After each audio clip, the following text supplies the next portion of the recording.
Files தொந்தரவு, உணவு முறை ரெண்டுமே பெரும்பாலும் இணைஞ்சிருக்குன்னு தான் நம்ம எல்லாருமே நம்பிட்டு இருக்கிறோம். அதனால எந்த உணவு முறை பைல்ஸ் ப்ரிவென்ட் பண்ணும், பைல்ஸ் வந்தால் எந்த உணவு முறை சிறந்தது, எந்த உணவு முறை பைல்ஸை உருவாக்கும், எது பைல்ஸ் வந்துருச்சுன்னா மோசமடைய செய்யும், இன்றைய வீடியோவில் பார்ப்போம். இதில் கடைசி உணவு ரொம்ப முக்கியமானது, அது எல்லாருமே பார்த்து பயனடைச்சுக்கோம். நான் டாக்டர் அசோக், சக்தி கருத்தரிப்பு மையம் அண்ட் ஸ்ரீ சக்ரா ஹாஸ்பிட்டல்.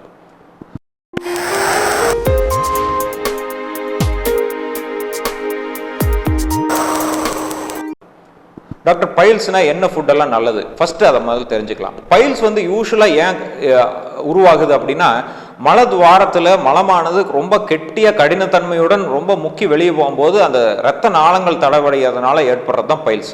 அதனால முக்கால்வாசி நம்ம அந்த பைல்ஸை நம்மளுடைய மலத்தினுடன், அதாவது மலம் உருவாகக்கூடிய உணவுடன் நம்ம அதை கலந்து கரெக்ட் பண்ணுறது தான் நம்ம நினைக்கக்கூடிய ஒன்றாது. அதனால என்னென்ன ஃபுட்டெல்லாம் பைல்ஸ் வந்துருச்சு அப்படின்னா நம்ம யூஸ்ஃபுல்லாக இருக்குங்கிறத இன்னைக்கு பார்ப்போம். ஸோ நம்பர் 1 ரொம்ப இம்பார்ட்டன்ட் தண்ணி. ஒரு நாளைக்கு மினிமம் ஒரு 2-2.5 லிட்டர் தண்ணி குடிப்பது மிக அவசியமானது. இந்த தண்ணி என்ன பண்ணுன்னா மோஷனை நல்ல ஒரு ஆரோக்கியமான கன்சிஸ்டன்சியோட உருவாக்கும். ஸோ மோஷன் ஃப்ரீயாக போகிறக்கு உண்டான வழிவகை செய்யும்.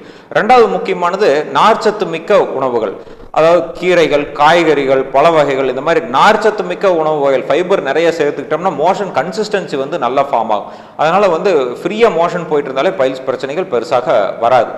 மூன்றாவதாக ரொம்ப முக்கியம் எக்ஸசைஸ். ஒரு எக்ஸசைஸ் பண்ண என்ன ஆகும்னா, அந்த ஆசனவாய் சுற்றி இருக்கிற மசில்ஸும் சேர்ந்து அதை கண்ட்ராக்ட் பண்ணி நல்ல ஒரு ஆசனவாய் தசைகளை உருவாக்கும். ஸோ அப்போ நம்மளுக்கு இந்த பைல்ஸ் ப்ராப்ளம் ரொம்பவே மினிமைஸ் ஆயிரும்.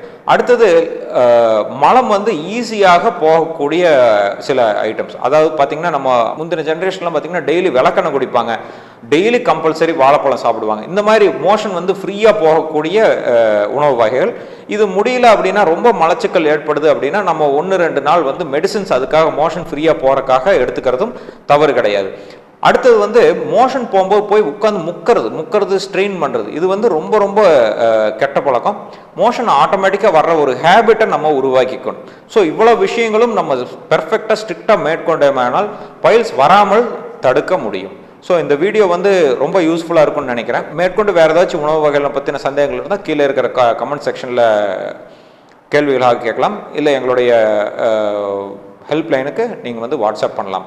அதே சமயம் இந்த வீடியோ உங்களுக்கு பிடிச்சிருந்தா உங்களோட ஃப்ரெண்ட்ஸுக்கு ஷேர் பண்ணலாம். எங்களோட சக்தி ஃபர்டிலிட்டிங்கிற யூடியூப் சேனலை சப்ஸ்கிரைப் பண்ணுங்கள்.